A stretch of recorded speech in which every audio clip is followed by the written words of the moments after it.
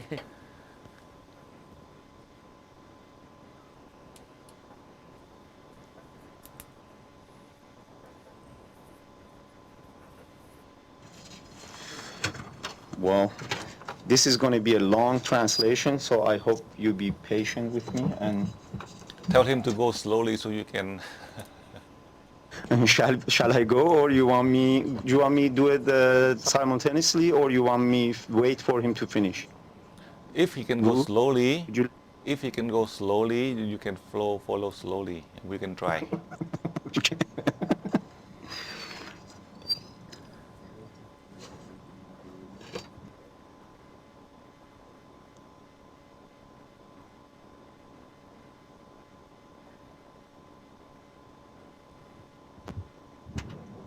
به نام خدا استاد عزیز خانم دکتر ترزا جان Dear, آقای دکتر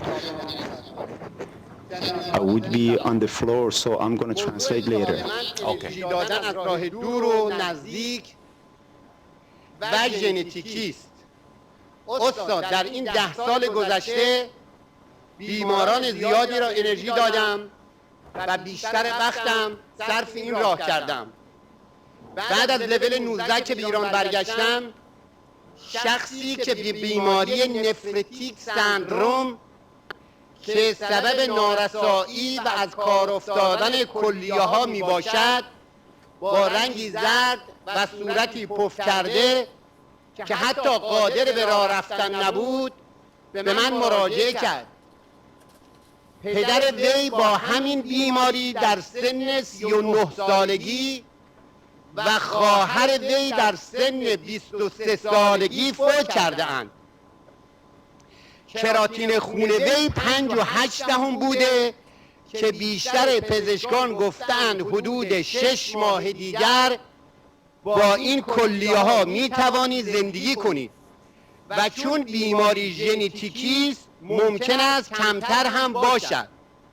4 هفته حضوری به وی انرژی دادم، بعداً آزمایش گرفتم، کمخونی وی کاملا تأمین و کراتین خون از 5.8 به 6 و به 4.6 رسیده.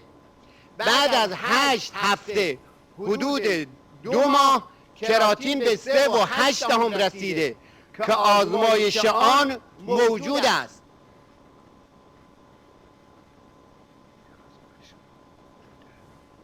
تمام پرونده های بیمار را همراه آورده ام.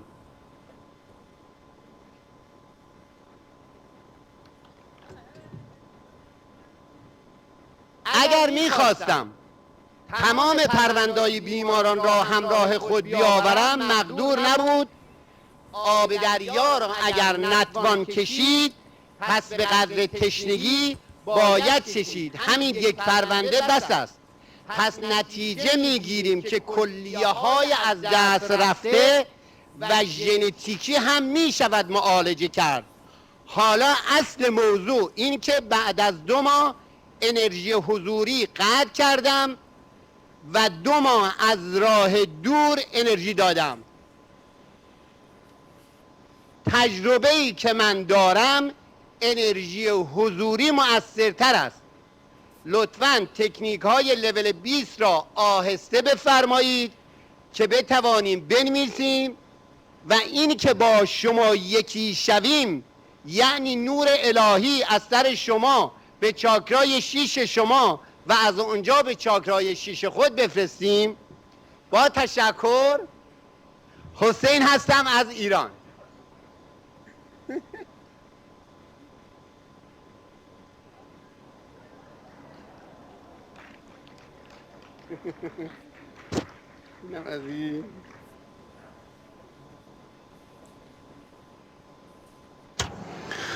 All right. Dear Master, dear Dr. Teresa, and all the students, greeting to you all. The question this student has is about he's representing the transfer of energy. He's giving one example about energy transfer and healing other people.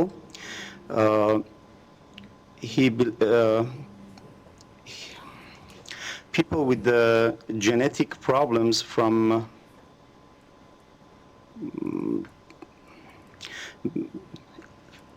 in many areas of the body. So he has many patients, and this is one of his examples that he wants to represent here.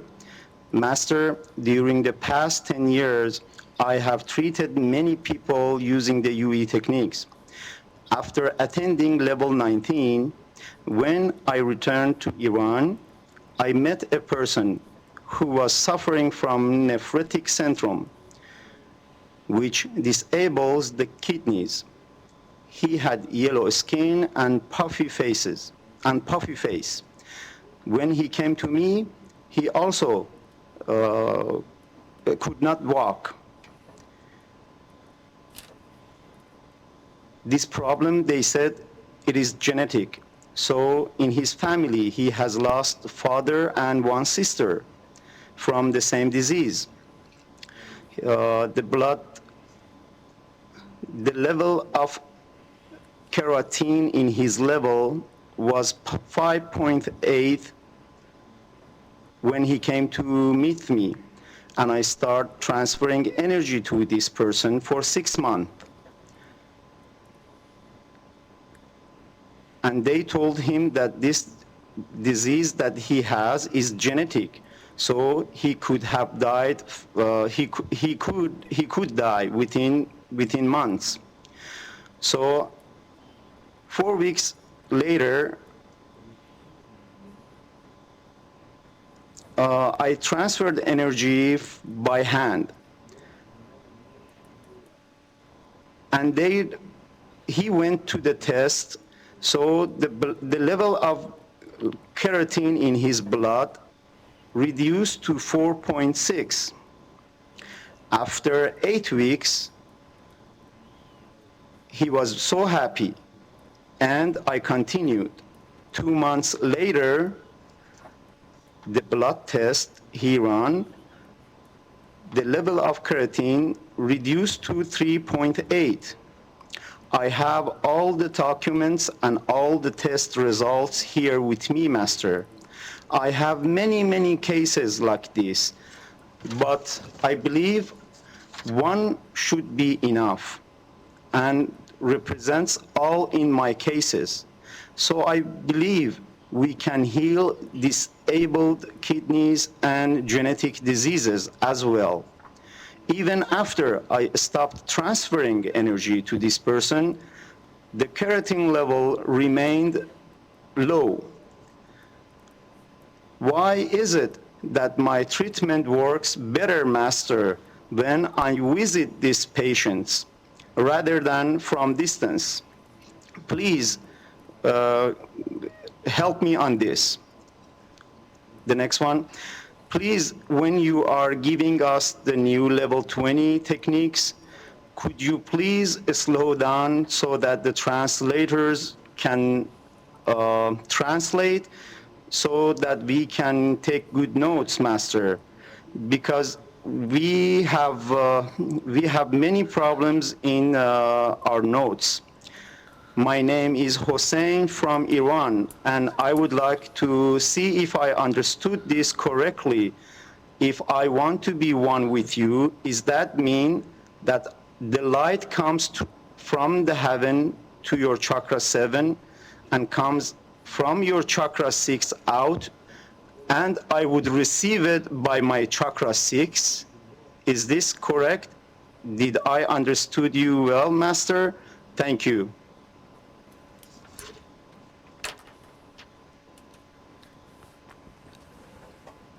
Dạ kính thưa thầy, người học viên này từ bên Iran xin gửi lời kính chào thầy cô. Và ông xin trình bày những vấn đề như sau. Vấn đề thứ nhất liên quan đến cái công việc truyền điện. Thì ông xin trình với thầy một vài những cái thí dụ để dẫn chứng trên cái tác dụng của việc truyền điện và trị bệnh. Có một số những người bệnh nhân theo như nguyên tắc của ngành y khoa cho là cái loại bệnh di truyền và có thể ảnh hưởng khắp cơ thể. Thì riêng ông này ông cũng có một số rất nhiều những người bệnh nhân. Và trong 10 năm nay, ông đã học và áp dụng công thức của ngành nhân điện để giúp ích cho rất nhiều những người bệnh nhân của ông ta. Đặc biệt là sau khi ông hoàn tất lớp 19 và khi trở về bên đất nước Iran, ông cũng gặp một người bệnh nhân vì bệnh ở cái bộ thận. Và khi cái bộ thận không còn hoạt động được nữa, thì khiến cho người bệnh nhân này cái da bị vàng và sưng phù lên và không còn đi được nữa. Các bác sĩ qua cái sự khám nghiệm thì cho đó là cái loại bệnh di truyền, bởi vì trong gia đình của người bệnh nhân này, người cha của ông ta và người chị của ông ta cũng đã chết vì cái căn bệnh thận đó. Thì khi đo lượng máu thì thấy cái lượng của cái chất keratin lúc đầu là 5.8 khi ông ta đến gặp ông này. Thì ông này vẫn tiếp tục truyền điện để giúp cho người bệnh nhân trong vòng 6 tháng. Người ta nói với căn bệnh di truyền này, người bệnh nhân có thể sẽ chết trong một vài tháng. Tuy nhiên, ông vẫn tiếp tục truyền điện và 4 tuần lễ sau, ông ta đến gặp trực tiếp người bệnh nhân này và đặt tay lên để truyền điện trị bệnh hàng ngày. Và người bệnh nhân này cũng đi tái khám và họ thấy cái lượng của trong cái lượng máu, cái chất keratin này giảm xuống còn 4.6. 8 tuần lễ sau đó, người bệnh nhân này cảm thấy rất là phấn khởi và ông vẫn tiếp tục truyền điện trị bệnh trong vòng 2 tháng. Và khi đi thử máu lần cuối cùng thì cái lượng của cái chất keratin trong máu giảm xuống còn có 3.8. Ông ta có đầy đủ dữ liệu bệnh án của cái trường hợp này và ông ta còn rất nhiều những cái dữ liệu khác, nhưng ông nghĩ chỉ cần trình với thầy một vấn đề, một cái ca này là cũng đủ. Vì vậy ông tin cái khả năng của ngành nhân điện này mình có thể giúp trị được trong cái trường hợp này là các loại bệnh liên quan tới cái bộ phận thận không còn hoạt động, và người ta nói đó là loại bệnh di truyền. Ông cũng thấy rằng sau khi ông chấm dứt không còn truyền điện trị bệnh cho người bệnh nhân này nữa, cái lượng keratin trong máu vẫn giữ thấp và vẫn duy trì như vậy. Nhưng câu ông xin hỏi thầy là tại sao trong cái trường hợp người bệnh nhân này, khi ông ta đến gặp trực tiếp đặt tay trị bệnh thì có vẻ cái việc trị bệnh lại có vẻ hữu hiệu hơn là khi ông truyền điện trị bệnh từ đằng xa. Thì xin thầy giúp ý kiến về vấn đề này. Vấn đề kế tiếp ông thỉnh cầu với thầy, khi thầy giải thích cho chúng con những cái công thức của lớp 20, xin thầy có thể nói chậm hơn để cho các anh thông dịch viên có thể dịch cho kịp, để cho ông có thể viết trong nốt cho kịp. Bởi vì hiện thời ông cũng có những cái trở ngại khi viết nốt vẫn dễ lẫn lộn, thì xin thầy có nào giúp ý kiến giải thích cho chúng con hiểu một cách chậm rãi hơn để chúng con viết cho kịp. Vấn đề sau cùng thì ông xin hỏi thầy, khi thầy nói chúng con hội nhập với linh hồn của thầy thì ông hiểu rằng từ linh hồn của thầy tượng trưng như một cái khối sáng từ trên trời truyền xuống cái luân xa 7 của thầy và rồi đi qua cái luân xa 6 của thầy truyền đến chúng con, và chúng con nhận được qua cái luân xa 6 của chúng con. Thì cái sự nhận xét như vậy có đúng hay không? Dạ xin hết thưa thầy. Tất cả anh chị em nêu ra câu hỏi thầy trả lời cho anh chị em nha. Now through your question, let me answer for you. Tất cả những người bệnh In the principle for all of the patients, they like you to place your hand on them. là người ta tin tưởng. That is to increase their mentality. Sometimes far away from a distance, they may not be aware of it. Or some are lower students, they do not know how, in terms of the technique of transfer energy from a distance. Only when they come to learn the level 5.1, then they understand how come you can do a remote healing successfully. From then on, then these students, slowly as they learn and they know the effect, and they can follow on to the higher level, they understand the effect of the energy transfer from a distance. So that is how I explain for you. That is only the psychological effect for these people who want you to place in person. But if you apply correctly, whether you do it directly or from a distance, it is still the same. But in the higher levels, it is different. In the higher level, you are able to control the soul of the cells to help them so they listen to you. They are able to help to maintain the health of the sick person. That is how I explain for you clearly in the case of the energy transfer for treatment. Vì bây giờ thầy bữa nay anh chị em hỏi. Now today, as you ask, I want to share with you. Ngày nay ngày thứ 3. As today is the third day of the level 20. Từ khi mà thầy chấm dứt. From the time when I complete the level 19 in January 2007 in Australia. At the time before the end of the class, on that time there is a change of my soul, that strange soul who never been on this earth, that come permanently with me. Through the past 17 years, there are so many souls that come to me, including many of the soul guardians that help protecting my body, as you know. My soul, in the previous years, many previous years, as I was teaching you, my body had to endure sacrifice, spiritually, materially, in every aspect. I have a lot of sacrifice in order to contribute to help the higher soul. mà những linh hồn đó không chấp nhận đi tu. And many of these higher souls, they do not want to follow the path. They cause problem in many aspects that nobody would know. But that was in the past. Những cái phép tắc, những cái thần thông, những All cái of the black magic, all of these unknown soldiers, they do not accept me. They do not accept us. Thầy, Me, thầy đi rao giảng as I was teaching in all 5 continents, học trò thầy, my students in every country, all over the world. mà mỗi quốc gia, mỗi In dân each tộc, country, mỗi đâu thì có each continent, nhiều cái linh hồn there are cao many cả higher souls bảo vệ. who want to protect these regions. Muốn chỉ có những gì đó coi thôi, ngoài ra không muốn gì They khác. do not want anyone to interfere. Mà sáng nay thầy có trình bày That với this chị, morning I had đó mentioned to là you, these are the power struggle. thầy đi tới bên Anh I come to England, thì thầy chiến tranh tâm linh. then they have a Thầy đi spiritual Âu Châu, warfare. thầy chiến tranh trên Âu Châu. In Thầy đi England, Âu I Châu, go to thầy Europe chiến tranh or bên Châu. Asia, they have a spiritual warfare Chiến tranh đây là in chiến this tranh tâm linh, region. chiến tranh các linh hồn This is a struggle between these mà muốn bảo souls vệ quốc gia dân who want to tộc, các protect linh their hồn, own region, their own land.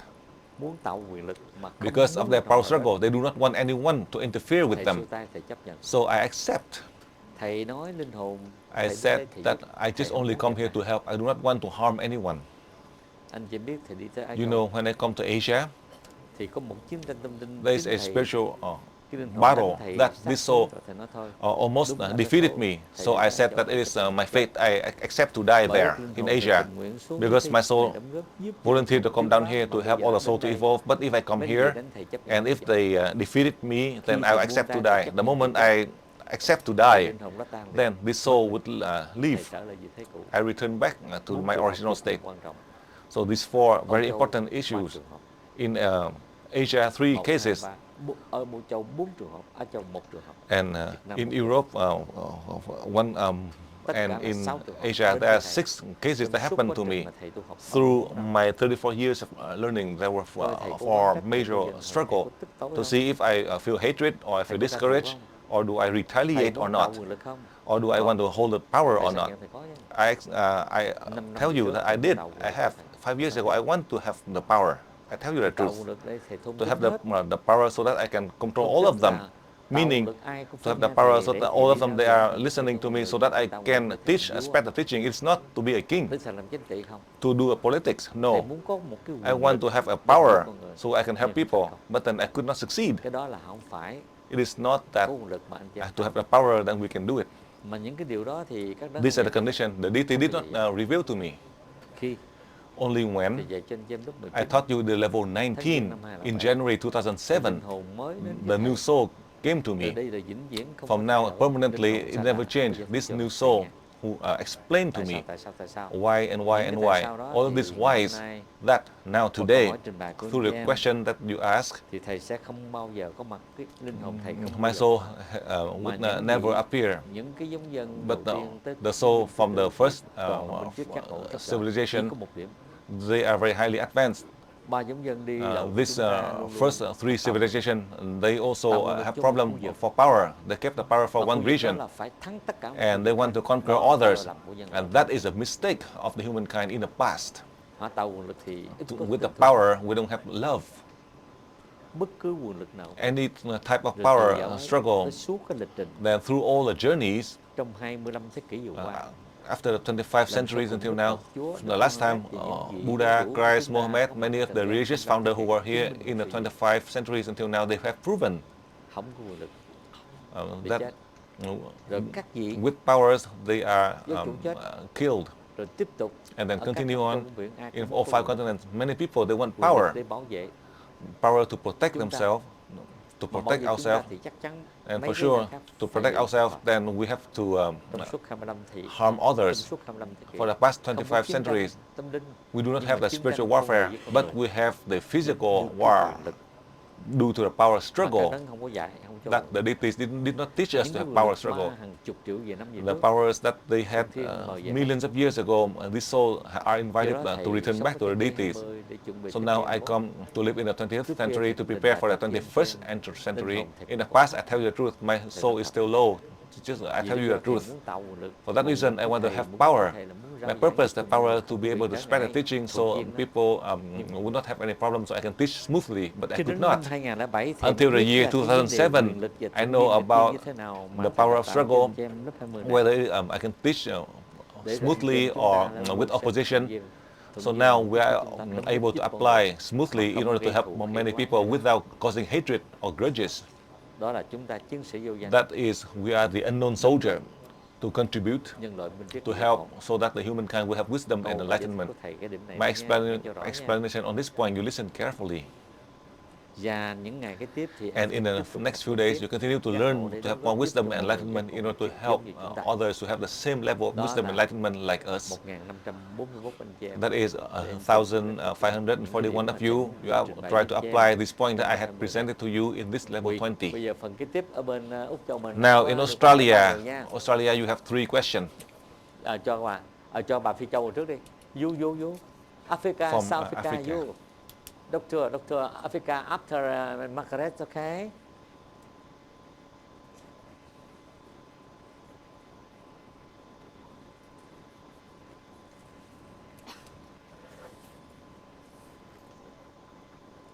Open.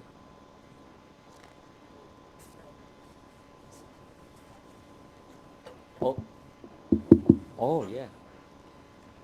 The other students from South Africa and I thank you for the opportunity to learn.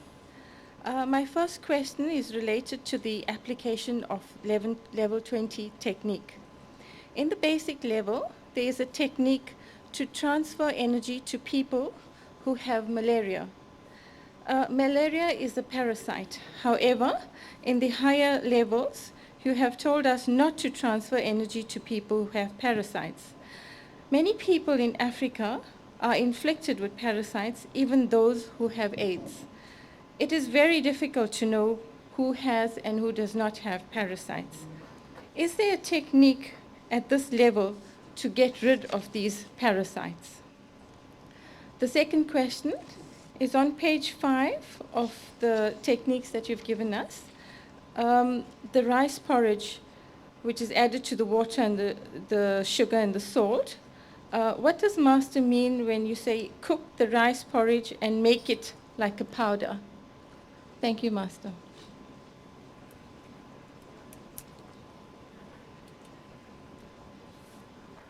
Dạ, kính thưa thầy, người học viên này từ bên Phi Châu xin hỏi thầy những vấn đề như sau.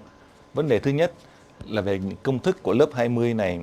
Thì bây giờ khi chúng con truyền điện để giúp trị bệnh, thì trong cái trường hợp mà một số những người bị sốt rét, và trong trường hợp bên Phi Châu người ta có những cái loại sán lải bên trong. Cái tình trạng mà những người bên Phi Châu bị sán lải, ngay cả những người bị bệnh SIDA họ cũng có thể có cái sán lải bên trong.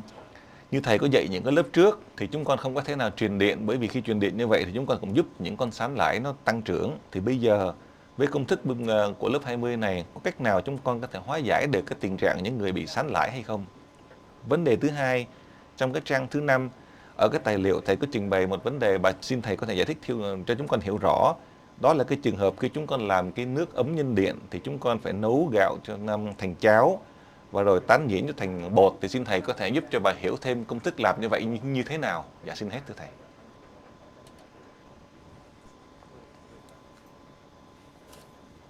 Anh James qua câu hỏi vừa rồi. Now through your question from this student who is also a doctor in South Africa, thầy vẫn giải thích rõ I explained clearly for you. Anh James truyền điện tập thể. You transfer energy collectively. In the case of the bacteria or the parasite, let's say inside your liver, when you treat, they will die. Những con lãi mà con sán the parasite mà con sên con lãi trong bụng chúng ta, that inside the stomach, chúng ta phải cho uống thuốc. You need to use medication. No matter how you treat, you will not be able to. If you transfer energy, they would be stronger and they will grow more. So you need to listen carefully. Là một cái loại sống cũng như because this is the parasite inside the stomach. They are very powerful. Còn cái này năng lực nuôi dưỡng. You need to use some medication to get rid of. There are 2 types of the parasite. The one inside the liver, you are able to help with the energy transfer. The one in the stomach, then you need to use medication to get rid of them.